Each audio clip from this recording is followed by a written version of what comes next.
विचित्र संरचनाएं, गैलेक्टिक चट्टानें, आकर्षक घटनाएं, ब्रह्मांड के विशाल विस्तार में देखी जाने वाली प्रक्रियाओं पर एक नज़र लगातार हमें ये साबित करती रहती है कि अंतरिक्ष में किस तरह की कॉस्मिक डाइवर्सिटी मौजूद है। कुछ समय पहले एक रहस्यमयी ऑब्जेक्ट वैज्ञानिकों की रुचि का केंद्र बना हुआ था, जो हमारे सोलर सिस्टम को रिप्रेजेंट करने वाले प्लेनेट जुपिटर की ओर सीधे आ रहा था। हालांकि खगोल वैज्ञानिक एडवांस्ड इंस्ट्रूमेंट की मदद से इस अद्भुत घटना को विस्तार से डॉक्यूमेंट करने में कामयाब रहे। आज इस वीडियो में हम देखेंगे कि वैज्ञानिक इस रोमांचक घटना के बारे में क्या जानते हैं और हाल ही के दिनों में रिसर्चर्स ने क्या महत्वपूर्ण खोजें की हैं। जुपिटर पर इम्पैक्ट। चाहे वह ग्रेट रेड स्पॉट हो या इस विशाल प्लेनेट के दूसरे चक्रवात या अनगिनत प्राकृतिक उपग्रह, जिनमें से कुछ एक्स्ट्रा टेरेस्ट्रियल जीवों का घर हो सकते हैं, विशालकाय जुपिटर और उसके साथी चंद्रमा आए दिन सुर्खियां बटोरते रहते हैं। अब तक किए गए मानव रहित एक्सप्लोरेशन मिशनों के दौरान वैज्ञानिक इस विशाल गैस से भरे प्लेनेट के कुछ महान रहस्यों को उजागर करने में सफल रहे हैं। फैक्ट यह है कि सोलर सिस्टम के सबसे बड़े प्लेनेट पर किसी घटना को ऑब्जर्व करने के लिए हमें हमेशा एक डायरेक्ट रिसर्च फ्लाइट की आवश्यकता नहीं होती है। ये हमें एक रोमांचक रिपोर्ट से पता चलता है जो कुछ ही समय पहले पब्लिश हुई थी। यह केवल हाईली कॉम्प्लेक्स स्पेस प्रोब्स और स्पेस टेलीस्कोप्स ही नहीं हैं जो लगातार हमारे गैलेक्टिक पड़ोसी को ऑब्जर्व करते रहते हैं। कई टेरेस्ट्रियल कैमरे भी हैं, चाहे वो रिसर्चर्स के हों या तारों वाले आकाश में रुचि रखने वाले शौकीनों के हों। सभी वैज्ञानिक पूर्वानुमान और थ्योरीज एक तरफ, कभी कभी इसका सरासर संयोग होता है जो रिसर्चर्स को एक सफल खोज करने में मदद करता है। कुछ हफ्ते पहले ऐसा ही हुआ था जब कई टेरेस्ट्रियल कैमरों ने अचानक एक प्रोसेस को कैप्चर कर लिया था जो जुपिटर में हुआ था। कैमरे में कैद हुई चमकीली फ्लैश से पता चलता है कि इस गैस के प्लेनेट पर कोई बहुत बड़ी चीज टकराई है।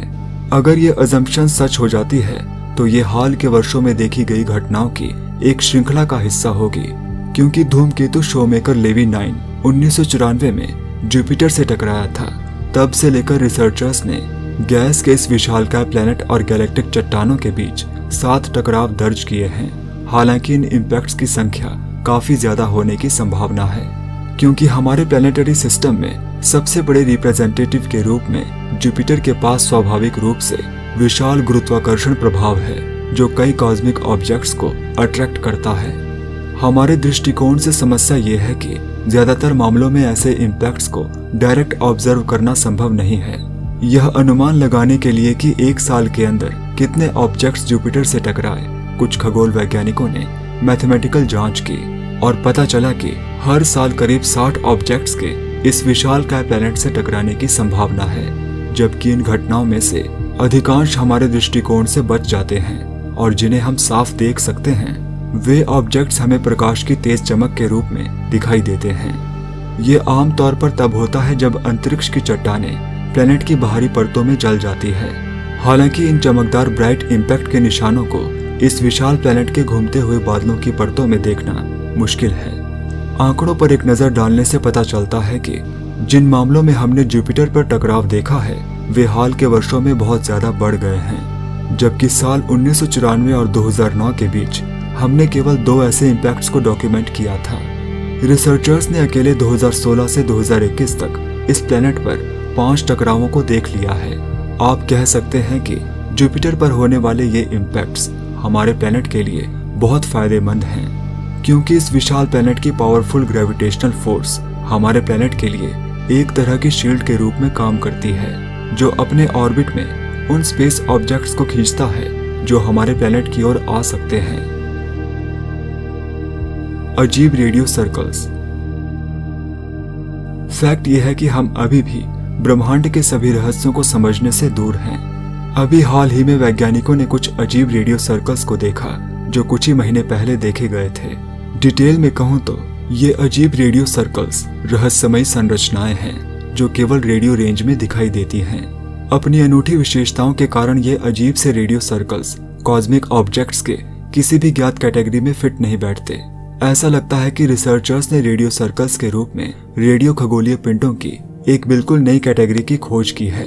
अब तक हम जानते हैं कि ऑब्जेक्ट्स एक गोलाकार डिस्क से बने होते हैं जिसमें अक्सर चमकदार किनारे वाले क्षेत्र होते हैं। और भी कुछ रोमांचक मामलों में एक अजीब रेडियो सर्कल का सेंटर एक आकाशगंगा द्वारा भी घिरा हुआ होता है। इस अभूतपूर्व खोज को Australian society of composers, authors and publishers की मदद से संभव बनाया गया था। ये रेगिस्तान में 3.8 वर्ग किलोमीटर के क्षेत्र को कवर करने वाले अनगिनत रेडियो एंटीना का एक नेटवर्क है। रिसर्चर्स शुरुआत में इन अजीब घटनाओं की व्याख्या नहीं कर पाए थे। वे शुरू में मानते थे कि उनके टेरेस्ट्रियल इंस्ट्रूमेंट्स खराब थे।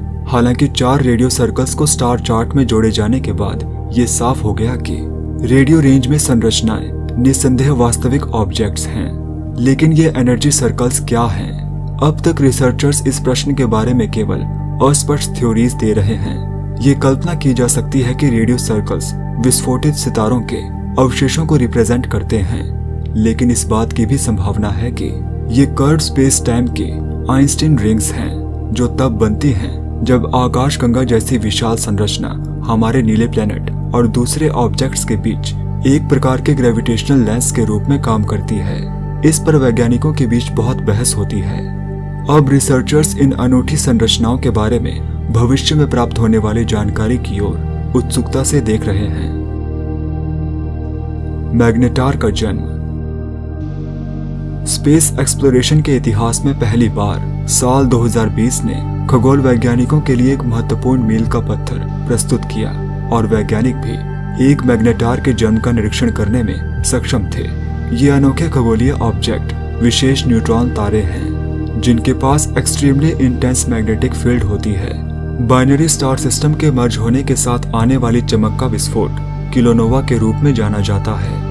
पिछले साल मई में एक किलोनोवा का प्रकाश आखिरकार हमारे नीले प्लैनेट पर पहुंच गया। यह वैज्ञानिकों द्वारा देखे गए 2 मर्ज होने वाले न्यूट्रॉन सितारों का सबसे मजबूत विस्फोट था। रिसर्चर्स द्वारा कलेक्ट किए गए डेटा पर एक डिटेल्ड नजर डालने के बाद वैज्ञानिकों की टीम का इस बारे में कोई विवाद नहीं रहा कि ऑब्जर्व किया गया किलोनोवा एक मैग्नेटार के जन्म को रिप्रेजेंट करता है। ये 2 न्यूट्रॉन तारों का आपस में टकराने के बाद एक इंटेंस गामा रे विस्फोट था, जिसके बाद पूरे इलेक्ट्रोमैग्नेटिक स्पेक्ट्रम में एक लंबे समय तक चलने वाली चमक पैदा हुई। इसके बाद वैज्ञानिकों को फिर से एक विशेष घटना का सामना करना पड़ा। उन्हें एक असामान्य रूप से मजबूत रेडियो सिग्नल मिला, जो कि किलोनोवा से ही आया था।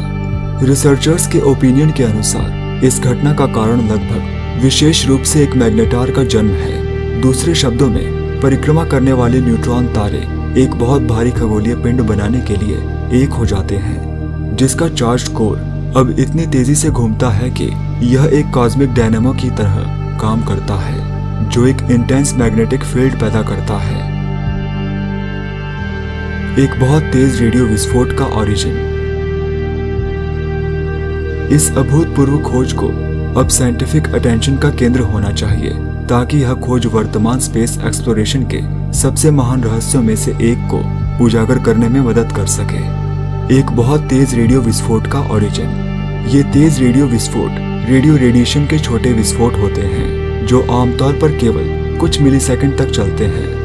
लंबे समय तक रिसर्चर्स को अटकलों के दायरे में रहना पड़ा, जब तक कि इन तेज गति वाले विस्फोटों के सोर्स को नहीं खोजा गया। हालांकि अप्रैल 2020 में वैज्ञानिक पहली बार हमारी आकाशगंगा में इन रेडियो वेव्स के ओरिजिन का पता लगाने में सफल रहे। सुराग पाने के लिए गैलेक्टिक खोज जो रिसर्चर्स द्वारा की गई थी, अंततः उन्हें हमारे प्लैनेट से लगभग 30,000 प्रकाश वर्ष दूर स्थित एक चुंबक तक ले गई।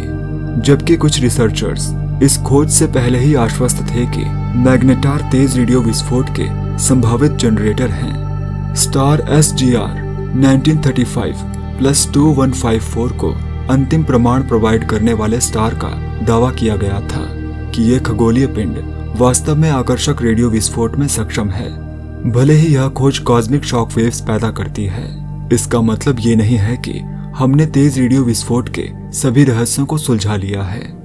विशेष रूप से फैक्ट यह है कि कुछ मामलों में यह तेज रेडियो विस्फोट एक बार की घटना है, जबकि बाकी में ये एक रिपीटिंग पैटर्न को फॉलो करते हुए प्रतीत होते हैं। इस पैटर्न के बारे में वैज्ञानिक अभी भ्रमित हैं। इसके अलावा ये कल्पना की जा सकती है कि मैग्नेटार एकमात्र गैलेक्टिक इकाइयां नहीं हैं जो इस तरह के तेज रेडियो विस्फोट पैदा करते हैं।